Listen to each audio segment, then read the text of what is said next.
Dans les infrastructures, dans la mise en valeur de toutes les pratiques du football, eh bien, la fédération puisse accompagner efficacement la Ligue de Guadeloupe. Merci.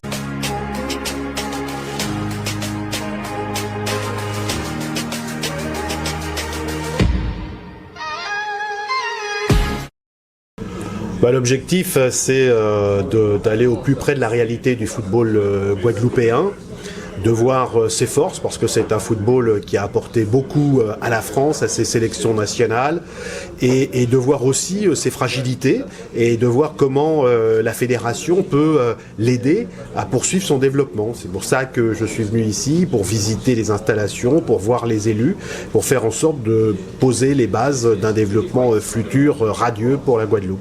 Donc vous avez une première réunion, des échanges. Qu'est-ce qui a été dit en gros dans cette première réunion?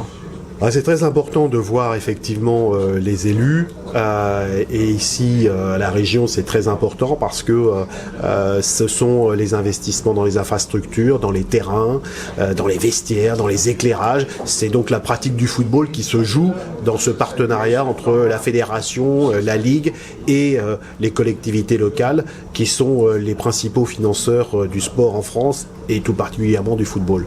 Donc la Guadeloupe, vous venez de le dire, c'est un territoire qui donne de très bons footballeurs. Et au niveau de la Fédération française de football, on sait qu'en Guadeloupe, au niveau de l'infrastructure, c'est pas encore ça. Comment vous allez accompagner la Guadeloupe?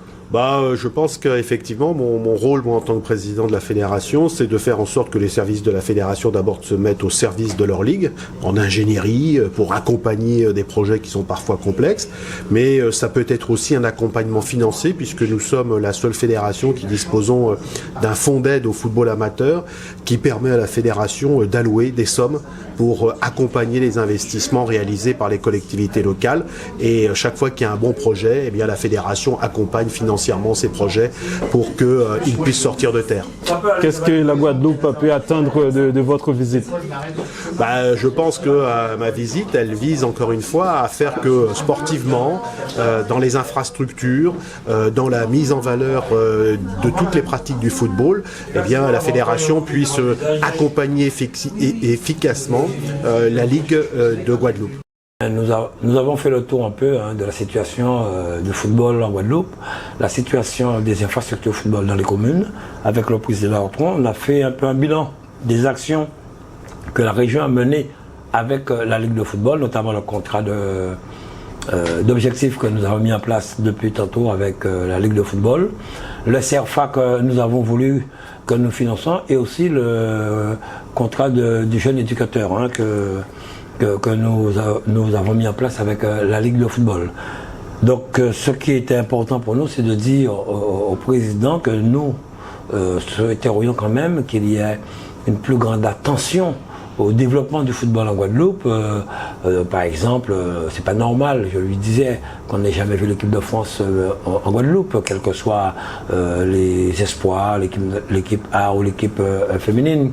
Surtout que la Guadeloupe a donné beaucoup de champions à l'équipe de France. Nous avons Gloma, Trésor, Galas et bien d'autres, certains qui jouent actuellement. Maintenant, nous avons les frères Thuram, l'Union Thuram. L'important, c'est qu'on puisse mettre en place effectivement un autre fonctionnement, qu'on puisse avoir un autre regard sur la Guadeloupe, et j'ai senti cette volonté de sa part.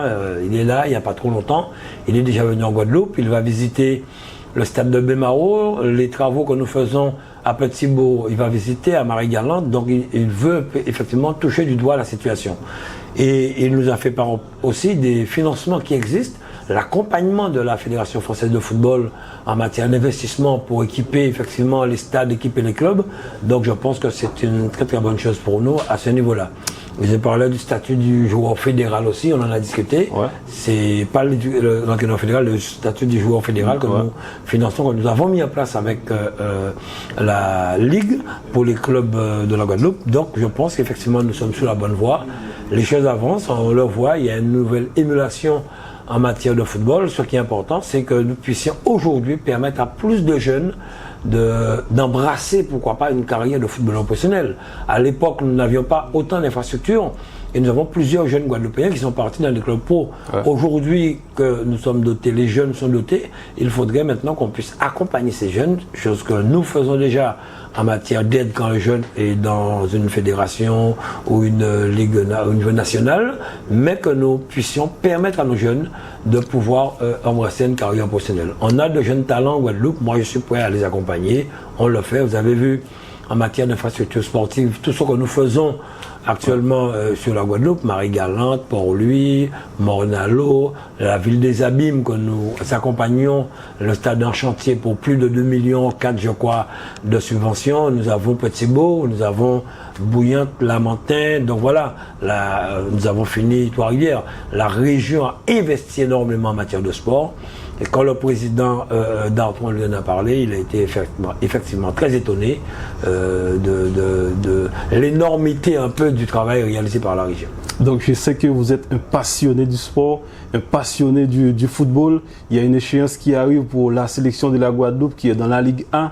Donc aujourd'hui, on n'a pas encore de terrain pour recevoir cette sélection.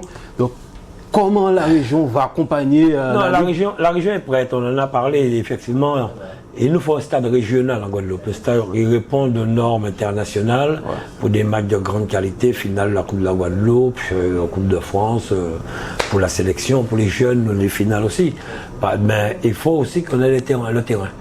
C'est vrai, on cherche, on prospecte depuis un certain temps. Si nous construisons pour lui, nous construisons d'autres terrains, ce n'est pas un terrain régional que nous ne pouvons pas construire. Le problème, c'est le terrain qu'il nous faut. Il nous faut à peu près 6 à 8 hectares de terre. Okay. Parce qu'il faut construire un terrain de compétition, un terrain d'entraînement et aussi un internat pour que les jeunes qui viennent en formation puissent dormir.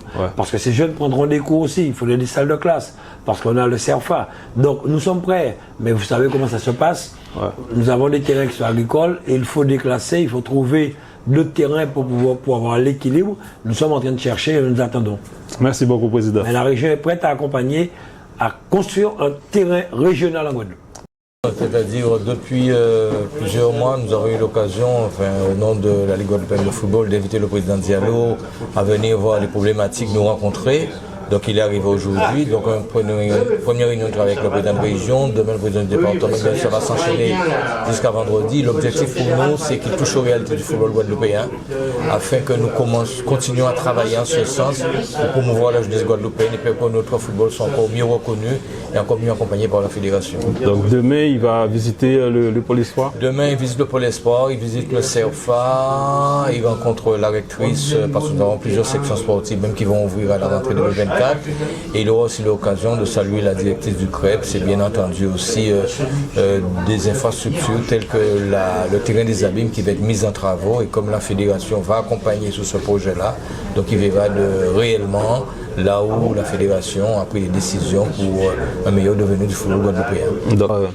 Le président de région a fait des propositions lors de la réunion tout à l'heure par rapport au projet qu'il a. Maintenant, comme je lui ai dit, il faut que 2024 soit une année de grandes décisions pour le football guadeloupéen en termes d'infrastructure.